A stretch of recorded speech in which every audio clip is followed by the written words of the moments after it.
On a quiet road in rural South Carolina, just after nightfall, a car was already on fire. The flames were visible before the headlights reached it. Orange light cutting through trees. Smoke rising into cold air. By the time deputies arrived, there was nothing to save. The vehicle was parked along the roadside, far from houses, far from traffic. No skid marks. No signs of a crash. Inside the car was a woman. She was already dead. The fire did not begin the violence. It came after. Investigators would later confirm that the fatal injury happened first. The flames followed, as if meant to erase what had already been done. At that moment, standing on the road, deputies did not know her name. They did not know where she was coming from. They did not know why she was there. They only knew this was not an accident. Cars do not stop on empty roads and burn on their own. People do not vanish into fire without a reason. The area was sealed off. The fire was put out. The scene went quiet again. What remained was a question that did not fit the setting. This was not a place people visit at night. There were no businesses nearby. No reason to pull over. And yet, she had come here on purpose. She was not running from danger. She was not meeting someone for a fight. She was not expecting trouble. She believed she was there for something ordinary. She believed she was there to buy a puppy. That single detail would change how investigators understood everything. Because what began as a simple exchange ended on the side of a dark road, with a car reduced to ash and a life cut short. And as deputies stood beside the burned-out vehicle, another reality set in. Someone had planned this. Someone had waited. Someone had decided she would not leave. The fire was not the story. It was the last step. What mattered was what brought her there, and who made sure she never went home. Pause. To understand how this happened, investigators would have to rewind the night. Back before the flames. Back before the gunshot. Back to a decision that felt routine. Because the road where she was found was not where the story began. Before we continue, I want you to like the video. Share your thought in the comment section. Also, don't forget that I reply all comments. And also subscribe to the channel if you found the story interesting. The road where the car burned sits in Florence County, South Carolina. More precisely, in the Effingham area. A place defined by distance. Long stretches of pavement. Fields, tree lines, and silence after sunset. On Thursday, January 22nd, 2026, the evening passed like any other. No storms. No warnings. No reports of unrest. Earlier that day, life moved forward in small, familiar ways. The woman found inside that car was named Dana Marie Kinlaw. She was 40 years old. She lived in Olanta, South Carolina, a small town where people recognize each other's vehicles and routines, where days are measured by work schedules, errands, and family obligations, where nothing about an ordinary Thursday suggests it will be the last. Dana was not known to be reckless. She was not leaving town under pressure. She did not tell anyone she was afraid. She made plans the way people often do. Brief. Practical. Without ceremony. She intended to meet someone. She intended to look at a puppy. That was the reason she gave. That was the reason she left home. There was no indication that the meeting felt unusual. No warning signs reported beforehand. No sense that the night would end anywhere other than back where it started. This matters to investigators. Because when violence appears extreme, it is easy to assume chaos led the way. But in this case, the steps before the crime were quiet. Dana drove from Olanta toward Effingham as daylight faded. The route was familiar. The destination was not a public place, but it was not flagged as dangerous either. At that moment in time, nothing separated her decision from thousands of others made every day. People meet strangers to buy cars, furniture, animals. Trust is often built on routine, and routine lowers caution. What investigators would later confront was a sharp contradiction. A woman who believed she was stepping into something ordinary was instead walking into a situation already shaped by intent.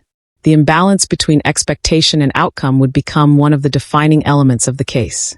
When deputies later reconstructed the timeline, they focused on this point. The hours before the fire. The space between leaving home and reaching that road. Because the act itself did not happen in isolation. It was connected to a decision that seemed harmless at the time.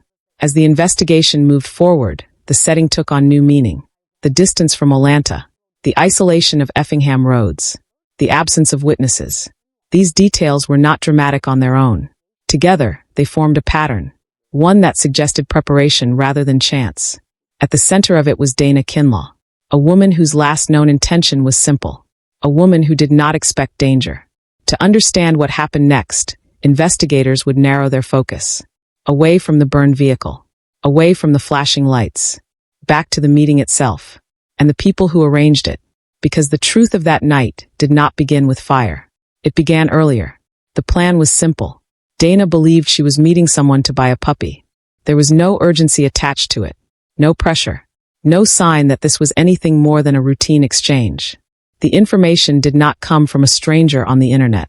It came through someone she knew, a friend, or an acquaintance. That detail mattered, because familiarity lowers defenses in a way warnings never can. People trust what feels connected to their everyday lives. From the outside, the arrangement followed a pattern many recognize. A short conversation, a location shared, a time agreed upon. No public listing raised alarms. No report suggested conflict. No message hinted at risk. The meeting place was not selected by Dana. It was chosen for her. At the time, that decision carried no weight. People meet in parking lots, on side roads, near homes they have never visited. Nothing about the address by itself announced danger. Investigators would later look closely at this moment, the point where control quietly shifted. Because while Dana believed she was entering a shared agreement, others had already defined the terms. There was a difference between what she understood and what had already been arranged. That difference did not show itself immediately. As she prepared to leave, the night still felt ordinary. A short drive, a brief stop, then home. There was no evidence she told anyone she felt uneasy. No message expressing doubt. No hesitation recorded. From her perspective, this was a task to complete. Nothing more. But investigators would later identify this as the moment the outcome was already narrowing. The lure did not rely on fear. It relied on routine. A puppy is associated with care, with responsibility, with something new beginning. That expectation shaped her state of mind as she drove. What she believed would happen was simple. She would arrive. She would see the animal. She would decide whether to buy it. What actually happened did not follow that path. The contrast between those two realities would become one of the most difficult elements of the case, because the harm did not come from confusion or miscommunication. It came from intent that existed before she ever reached the road. At this stage, Dana was still alive, still moving through the evening with purpose, still unaware that the meeting was never meant to end the way she expected. The investigation would later return to this setup again and again, not because it explained the violence, but because it explained how easily it was made possible. And once Dana turned onto the road leading into Effingham, the timeline shifted. From preparation to action, from expectation to outcome. What happened next unfolded quickly. The timeline narrows to a single stretch of road. Atlantic Road, near Spring Branch Road, in the Effingham area of Florence County. There are no storefronts here. No steady traffic. After dark, the landscape offers very little light. This is where Dana arrived. Investigators believe she reached the location in the evening hours. The exact minute is unclear. What matters is what the setting offered. Isolation. Time. Control. The road does not invite lingering. It exists to pass through, not to stop. Yet Dana's vehicle came to a halt. There was no evidence of a collision. No sign of mechanical failure. Nothing to suggest an accident forced her to pull over. This marks the first clear contradiction. A woman who believed she was meeting someone for a simple exchange ended up parked on a road with no reason to be there. Investigators believe the encounter happened shortly after her arrival. What followed did not involve confusion or delay. They determined Dana was shot. That injury occurred before the fire. This sequence is important, because the fire did not cause her death. It followed it. At some point after the shooting, investigators believe her body was set on fire inside the vehicle. No effort was made to move the car elsewhere. No attempt to conceal the location beyond the flames themselves. This suggests urgency and confidence. The act was completed where it began. By the time anyone else reached that road, the vehicle was already burning. The fire drew attention in a place where attention is rare. A passing motorist reported the flames. Emergency services were alerted. Deputies arrived to find the car fully involved. The fire was extinguished. Only then could they confirm what had happened inside. Dana was pronounced dead at the scene. There were no signs she survived the initial violence. There was no indication she escaped and returned. Everything investigators observed pointed to a short window of time between arrival and death. This was not a prolonged event. It was contained, directed, final. As the scene was secured, the focus shifted again. From the car to the road. From the road to the choices that brought her there. Because the setting alone could not explain the outcome. Someone knew she would be there. Someone expected her arrival. Someone acted before help could reach her. The timeline, once stretched across an entire day, now compressed into minutes. Arrival, violence, fire, discovery. And with that compression came another shift. This was no longer just about what happened on Atlantic Road. It became about what was set in motion earlier that evening, and who made sure it ended there. Once the fire was out, the scene changed. What had first appeared as a vehicle fire became something else entirely. Investigators moved in carefully. The road was closed. The surrounding area was marked and secured. The heat had damaged much of the evidence, but not all of it. Fire investigators determined the blaze was intentional. The burn pattern did not match an electrical failure. It did not follow the signs of an accident. The fire had been set. That conclusion altered the direction of the case. Soon after, the medical findings confirmed what deputies already suspected. Marie Kinlaw had been shot. The gunshot wound occurred before the fire. The fire did not cause her death. This detail mattered, because it meant the flames were not an act of panic. They were not the result of confusion. They were a choice made after the violence had already ended. At that point, the case shifted formally into a homicide investigation. Additional units were called. State agencies were notified. The scene became a focal point of activity in an area usually quiet at night. As evidence was documented, investigators began asking questions that had no immediate answers. Why bring her to such a remote location? Why use fire at all? Why leave the vehicle where it could be seen? Each question introduced a new contradiction. Fire draws attention. Remote roads avoid it. The two did not align. The level of effort suggested planning. The outcome suggested confidence. Investigators examined the road again. The absence of witnesses. The lack of nearby cameras. The limited traffic after dark. This location was not random. Someone had thought about visibility. Someone had calculated response time. Then came another question. Why her? Dana had not been reported as involved in ongoing disputes. There were no immediate signs of a robbery. Her death did not fit a pattern of chance violence. That raised the possibility of intent focused on a single person. Was the meeting only a means to an end? Was the puppy story designed to remove suspicion? Was this meant to send a message? Investigators did not answer these questions out loud, but they wrote them down. They returned to them repeatedly. The method suggested more than anger. It suggested purpose. Yet the victim herself did not match that level of response.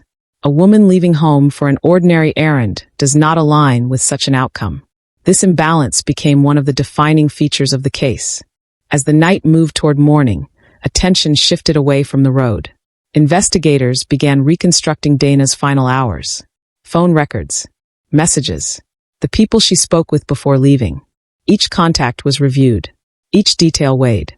Because the crime scene had already said what it could. The next answers would not be found on Atlantic Road. They would be found in the decisions made earlier that day. Who contacted her? Who suggested the meeting? Who chose the place? The shock was no longer limited to the discovery of the body. It extended outward, into her circle, into the people who knew her, into the assumption that this was a simple, isolated act. As investigators worked through the early hours, one conclusion became unavoidable. This was not an encounter that went wrong. It was an encounter that was arranged. And the people responsible had not acted alone by chance. They had acted with direction. The investigation would now move quickly. Because when intent appears this clear, it rarely stands by itself for long. The investigation did not stall. Once the evidence was reviewed and the initial findings were confirmed, investigators shifted their focus with urgency. This was no longer a search for what happened. It became a search for who arranged it. The early hours after the discovery were spent reconstructing movement, phone activity, contacts, connections. Investigators traced the steps backward, from the burned vehicle, to the meeting location, to the communication that brought Dana there. That process produced results quickly. Within a short period of time, investigators identified people of interest. Not witnesses. Not bystanders. Suspects. The speed of that transition marked another change in tone. This was not a case unfolding slowly. The pieces aligned faster than expected. 3 individuals were taken into custody. Each arrest represented a shift from uncertainty to accusation. The first was Iriana Jarisa Fleming, 19 years old. The second was Daquin Taheen Thomas, 31. The third was Nico Christopher Caraway, also 31. Their names entered the public record together. Investigators announced that all 3 were facing the same charges. Murder, first-degree arson, possession of a weapon during a violent crime. The nature of the charges suggested coordination. These were not separate allegations. They were linked by the same sequence of events. At this stage, investigators did not outline individual roles in detail. What mattered was the conclusion they had reached. They believed Dana's death involved more than one person. They believed planning was shared. They believed the meeting was arranged with purpose. As the arrests became public, attention shifted again. From the crime scene to the people accused of shaping the outcome. Yet even at this point, restraint was required. An arrest is not a verdict. A charge is not a conviction. Under the law, each suspect is presumed innocent unless proven guilty in court. That principle governs everything that follows. What investigators presented were allegations, supported by evidence they believed would withstand scrutiny. The case now entered a different phase. Statements would be weighed, timelines compared, contradictions examined. What had once been a single burned vehicle on a rural road now involved 3 separate lives moving toward the same courtroom. The emotional weight of the case shifted again. For Dana's family, the arrests brought answers, but not closure. For the community, they raised new questions. How did these individuals know each other? What brought them into the same plan? Who decided how it would unfold? Investigators did not answer those questions publicly. Instead, they confirmed one thing. This was not an isolated act by a single person acting alone. The structure of the charges reflected that belief. As the suspects were booked and held, the focus turned forward. Toward court proceedings. Toward evidence yet to be presented. Toward explanations that would come later. But even with arrests made, the case was far from complete. Because identifying suspects does not explain motive. And it does not explain why Dana Kinlaw was chosen. Those answers, investigators knew, would require another step back in time. To events that happened before the meeting was arranged. And to a reason that had not yet been spoken aloud. Investigators examined the circumstances surrounding Dana's death from every angle. The facts alone created questions. Why her? Why the effort to lure her to a remote road? Why the sequence of actions that followed? One line of inquiry emerged early.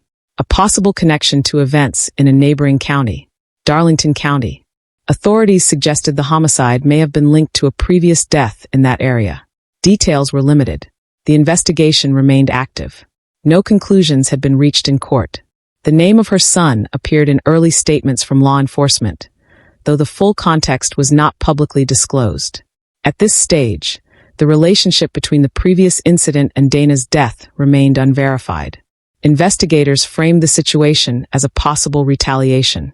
They emphasized that the case was ongoing. Nothing about the motive had been proven. Still, the theory offered a lens through which the early choices, the luring, and the location could be examined. It suggested the timing was deliberate. The selection of the road was calculated. The method carried a purpose beyond random violence. Even with limited facts, patterns began to emerge. The involvement of multiple suspects. The planning of the meeting. The rapid sequence of events from arrival to death. From a legal perspective, the motive was an allegation. From an investigative perspective, it was a starting point for questions that could be answered only with more evidence. The public and the family were left with a difficult contrast. On one hand, there was the apparent randomness of tragedy. On the other, the possibility that the events had a direction and rationale shaped by others. Each step investigators took from this point required caution. Each statement was measured. Each detail was recorded and verified. Even the notion of retaliation introduced a shift in tone. From simple inquiry into a single death to an examination of prior events, connections, and intentions. Yet the gap between theory and proof remained wide. That gap, and the questions it contained, defined the investigation in these early days. For Dana's family, the theory offered a partial explanation. For investigators, it became a guidepost. For the public, it was a reminder that the events on that road had deeper roots than the surface suggested. No single answer could be confirmed. No single statement could satisfy the timeline of the night. The investigation continued, careful to separate what was observed from what was suspected, and what was alleged from what was proven. And through it all, the search for clarity moved forward. Step by step, question by question, fact by fact. The motive, as framed by law enforcement, was possible, but not established. It was a piece of the puzzle that required context, confirmation, and time. The story, at this stage, had begun to stretch across counties, connections, and hours that led to a single night. A night that ended on a quiet road in Effingham, with a life lost, questions unanswered, and a case still unfolding. Dana Kinlaw's death did not end on Atlantic Road. It reached into homes, into streets, and into conversations across Florence County. She was a woman who left home with a simple intention: to meet someone, to look at a puppy. A small, ordinary plan in the midst of ordinary life. Her family remembers her as they always had. A daughter, a mother, a neighbor, a friend. Someone whose absence left more than silence. It left questions, routines interrupted, and a weight of loss that could not be measured. The community responded with sorrow. Candles were lit. Messages were shared. People came together to recognize a life that had ended abruptly. It was a reminder that ordinary choices, the simplest steps, can intersect with danger in ways that no one anticipates. The decision to leave home, to trust a familiar face, to drive down a quiet road at night, each one ordinary in itself, became part of a sequence that would never be undone. Local residents reflected on the randomness of the act. People wondered how someone so familiar to them, someone who moved through their daily lives without incident, could become the center of such violence. For investigators, the human cost added urgency. It was not just evidence or timelines. They were documenting a life interrupted, a community shaken, and a family left to navigate questions without answers. Dana's story became a cautionary marker, a reminder that safety can be fragile, that trust, even when given reasonably, can be exploited. At the same time, the focus returned to her life rather than the manner of her death. Who she was, how she lived, what she valued. Her life, her routines, and her choices carried the emotional weight. Not the fire, not the road, not the arrest records. Through this lens, the investigation and the events of that night took on human dimensions. The tragedy was measurable not in headlines, but in absence, in quiet streets, in faces that expected to see her return. And while the investigation continued, the memory of Dana Kinlaw remained with those who knew her. The ordinary choices she made became the center of reflection, the center of grief, and the center of understanding the human cost behind every step of that night. The investigation into Dana Kinlaw's death continues. All three suspects remain in custody. They are held without bond, pending formal court proceedings. The legal process is ongoing. Charges have been filed. Court dates are scheduled. Evidence is being reviewed. Statements are being collected. At this stage, no verdicts have been reached. The law presumes innocence until a court determines otherwise. This principle frames every step of the case, from evidence collection to courtroom proceedings. Investigators continue to examine every detail. Phone records, locations, communications, and connections are all under review. Nothing is taken for granted. Every piece of information is scrutinized. The community, the family, and those following the case are left waiting for answers, waiting for clarity, waiting for accountability. In cases such as this, truth does not arrive immediately. It emerges gradually, through the careful work of investigators, through testimony, and through the judicial process.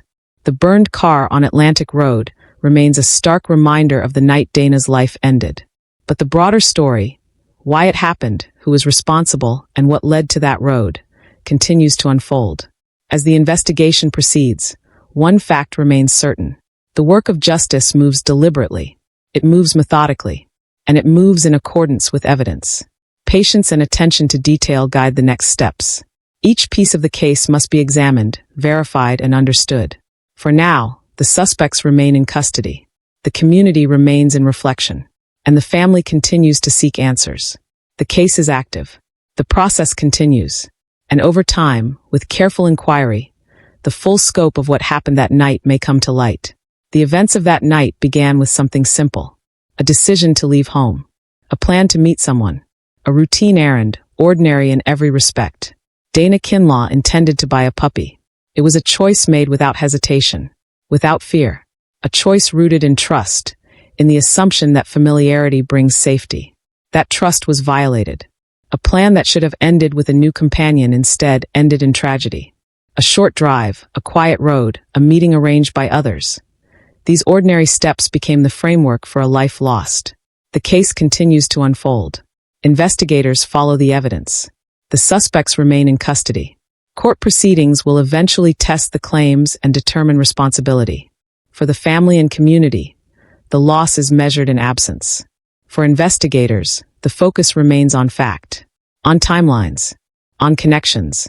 And for those watching, it is a reminder that ordinary choices can intersect with unforeseen outcomes. That trust, even when reasonable, can be exploited. And that the work of understanding, of pursuing justice, takes time. As this story develops, questions remain. What really motivated this act? Was the meeting truly as innocent as it seemed? Could the steps leading to that road have been seen differently? The answers will emerge gradually, through investigation, testimony, and the careful examination of facts. And in the meantime, Dana's story remains in memory. A woman who left home expecting to return. A life defined by routine and care, interrupted by forces beyond her knowledge or control. We reflect not on the violence itself, but on the circumstances that allowed it to happen, on the ordinary moments that became part of a larger story, on the need for awareness and caution in everyday decisions. For those who follow these cases, the work is ongoing. The story continues.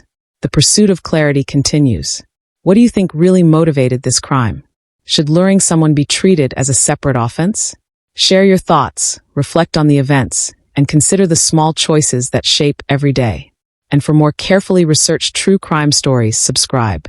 Each story is built from evidence, timelines, and the facts that matter. Because understanding begins with observation, and observation begins with attention.